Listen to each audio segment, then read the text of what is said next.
Cycle खड़ा दी तो मैं कि भी तू सही काट के वाल जाना। अस्सलाम वालेकुम, क्या हाल है? ठीक है, तबीयत से ठीक। मैं तावला दूसरे पे यूट्यूब चैनल तावला शाह अल्हम्दुलिल्लाह। इस टाइम आखने अस दरिया सतलुज ते यानी कि ना मेरा ये भांजा भी रले ते भी अल्हम्दुलिल्लाह मेरा भणविया साहब ये भी रले। इन्हें आखे भी सतलुज दरिया देखने ते भी साकू लै चल टुर फिर रहन वाले कराची शहर दे विच ते वाले दरिया तो सुक्का भी है, पानी तो एक है ना। वो तो वाल हुण मैं कुछ नहीं कर सकदा, लेकिन मैं तो दरिया तही वास्ते कहना है ना ना कि भाई अस शहर के रहने वाले भाई चलो साकू देहात घुमाओ फिराओ। मैं कि हाजिर मोटरसाइकिल ते आ गए, टूवेल लगी खड़ी है ते लेकिन गाल ये किश्ती बेड़ी तो कहना उसी वो तो कि यानी कि जिसले पानी दे विच कहनी दरिया दे विच ये दरिया दे यानी कि ना अस बन दे उत्ते खड़े हैं। ये ट्राली विच खड़ी है रेत चैंदे पैन यानी कि प्लस्तर करने वास्ते कहने ते लेकिन अस दरिया दे विच बेड़ी यानी कि वो खड़ी चल तक वो मैं किश्ती दिखावा हाँ हाज साहब अस जरा बेड़ी डिठी हूँ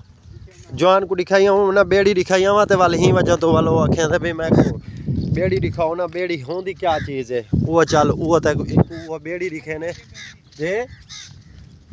ये विच खड़ी अस वो देखण वेंदे पे जवान को दिख हाँ हाँ चलो होले होले चलो चलो मैं आंदा पिया आंदे पे वो जवान को किश्तियाँ दिखाने वो खड़ोतियां अस कोल वैने ना उत्थे कर चलते तो आपको दिखे ने ये किश्तियां जिस टाइम दरिया दे विच पानी होवे ना फुल उनके तो बाद वालों सवारियां को इडे उडे चाह ते पहुँचावना इडे चाह ते पहुँचावना, लेकिन वो खड़ोतियां चलते वो तो आपको दिखे ने ये। लेकिन अल्हम्दुलिल्लाह सही बन दे उत्ते वधे ते वो जवान आदे भी मैं किश्ती दे दा मैं चलता को दिखे ने। लेकिन गाल है हुण दरिया च पानी तो है कहना ना दरिया तो पी ना सुक्का ते ही वजह तो चलो भाई को किश्तियाँ दिखा के नो ऐसे यहाँ पर पहुँच गयो से ये आ गए अस किश्तियाँ दे। और हाँ वंज पर तले मन खादियाँ खड़तियां हूँ होवे कि नहीं ढवे तो ये किश्तियाँ आ गई ये उन्हें उत्थे कर इत्थे कर यानी कि बिल्कुल बन ते खड़ा दीतियां दू खड़ियां बात ते खड़ा छोड़ियां हाँ बन ते उन्हें खड़ा दीतियां ते उनके तो बाद ये डिठे वे संगल शंगल लगे खड़ोते भाई पानी वगैरह आवे तो ये जड़न ना लुढ़न ना ये टच कर खड़ा है ने ये संगल लगा खड़ा है उन्होंने ये संगल लगा हुए यानी कि ये संगल तले वेंदा पिए ताला भी लगा खड़ा है जंग लगा खड़ा है ताले को हाँ ताला लगा पिए तो ये उन्हें दू बेड़ियां यानी कि किश्तियाँ यानी कि ना कश्ती भी सड़े ने बेड़ियां भी सड़े ने ते पानी वाला जहाज भी नहीं पानी वाला जहाज ये वाल जिस टाइम दरिया फुल वांदा पिया होवे वाल उपरली साइड तो उत्थे कर सवारियां छोड़ियां वाल इत्था छोड़ियां ही वजह तो इन्हें खड़ा दी। लेकिन हुण पानी इतना हेक है ना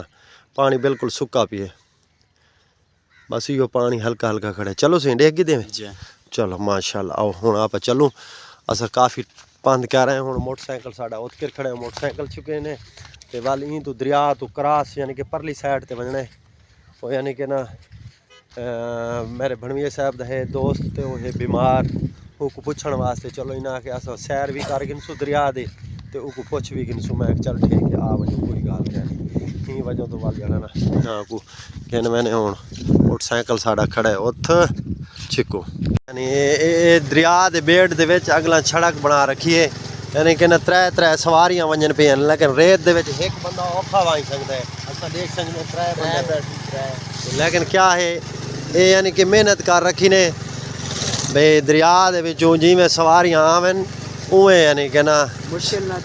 मुश्किल आसानी ना थी जी हाँ। लेकिन गाल है जिन्हें रास्ता बना खड़ा है ना वो अगर चलते तो आपको दिखे ने उन्हें टूल टैक्स लाया हुआ है यानी कि ना 20 रुपए 30 रुपए 50 रुपए लैने लेकिन वो फायदे वास्ते ना आवाम दे हुण अस त्रै बंदे वहदे पे मोटरसाइकिल से यह चीज़ है उन्हें फायदा की 20-30 रुपए या 50 कोई तकलीफ क्या नहीं असू फायदा है टाइम देर दिया तो पैसे जल्दी पहुँच वैसे जी जी आप हुण ये हुण है तो सारा यानी कि ना किस्म का दरिया दरियाई इलाके वधे सतलुज दरिया ये माशाल्लाह अस आ गए ये झूपड़ी लई खड़े तो ये दिखे ने हाँ ठीक है ये आ गया टूल प्लाजा। अस्सलाम वालेकुम ओए टूल प्लाजा आ गया दो भैया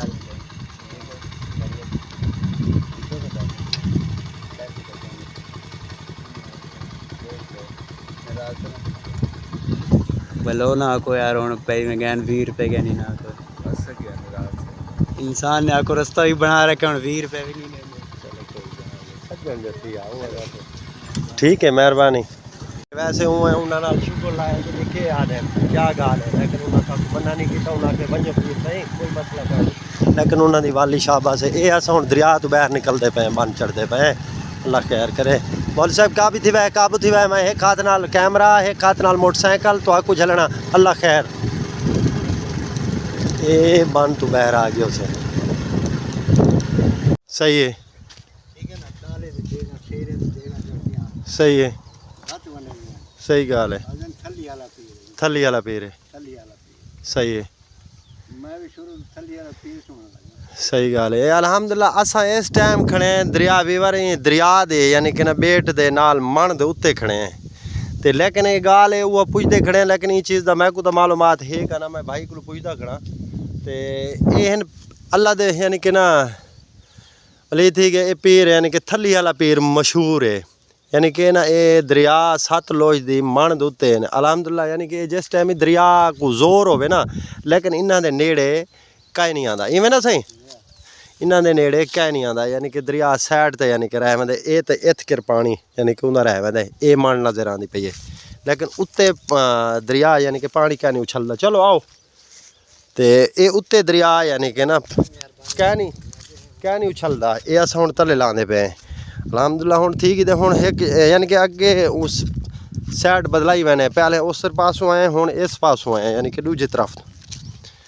ते उत मोटरसाइकिल खड़ा है से ही वजह तो जवान आके भी थली वाले पीर को चलो जियारत की वजो जियारत की थी तो हुण असां वापसी यानी कि घर को रवाना थे वने बस ही ये चीज़ है। यानी कि ना ये तो अगू दिखेंदे पे ये हुण असां दरिया दे बेटे यानी कि बिल्कुल गंदम है, कोई उत्ते थी गई कोई तले साइड ते थी गई इस तरीके नाल। चलो सही हाँ 3 है वैसु पे आओ वजह तो मोटरसाइकिल बजा रखे मैं कर रहे थे मैं अगा चला भाई उन्होंने दी तरी वर्देशी थी वैसी जवाना दे ते प्यो पुत्र यानी कि ना वर्देशी करें दे आसन ते आसन पे सुकून नाल किवें कोई थकेड़ा तो नहीं महसूस थिया हैं। चलो वो गाल करें भाई हुण आप दरिया सतलुज दे यानी कि ना बेट दे विच आए खड़े हैं सेंटर ते बिल्कुल, यानी कि ये हुण ये देखो भेड़ां दा तोकी बनदा ये भेड़ां विच आईयां वधियां ते घाह भी क्या नहीं ये सिर्फ तो क्या है ये उथू करू कड्ढी ने उस साइड तो ये आसे नहीं में टुरदियां फिरदियां तो इवें यानी कि ना वो वाल वड्डा माल है यानी कि जानवर वो वधन वो इवें उतां दे रहे यानी कि चले वैसन घूमदे वैसन। हुण मोटरसाइकिल मैं आत इत्थे कर खड़ा रही तो मैं शहजादे कोल आवन तो वाला सा टुरू चलो अदनान शाह वाल मोटरसाइकिल काट भाई रेत चल मारो केक सावना चलो चल मैं तेरे पीछे पीछे आसा ना रेत है ना आओ वाली अगर आओ बिस्मिल्लाह 500 दी वेल वद थी वे ढेर आव साहब दीते सा को 500 रुपया हूँ आखे अगर चलते गरम गरम जलेबियाँ खाने मैं कहा हाजिर सही वास्ते वो जवान गया मोटरसाइकिल कहते बहर दरिया तो बहर निकलते पे ये हुण मन दे कोल यानी कि बन दे कोल एक किश्ती खड़ी है इत्थे कर ये हुण बिल्कुल यानी कि ना इत्थे सेफ खड़ी है। जिस टाइम पानी आसी उनके तो बाद वाले यानी कि ना ये आवाम कूडे दी उडे दे इस तरीके नाल पुछे सन जिठे थोड़ा जिहा हल्का जिहा पानी खड़ा ये बेट दे यानी कि मैं फिलहाल कल ही बता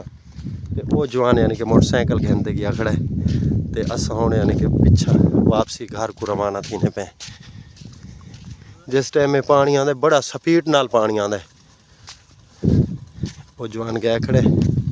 चलो सही ओके हो गया मज़ा आ गया कोई ना टुरन दा हैं। चलो ठीक है माशाल्लाह हुण अस चलते पे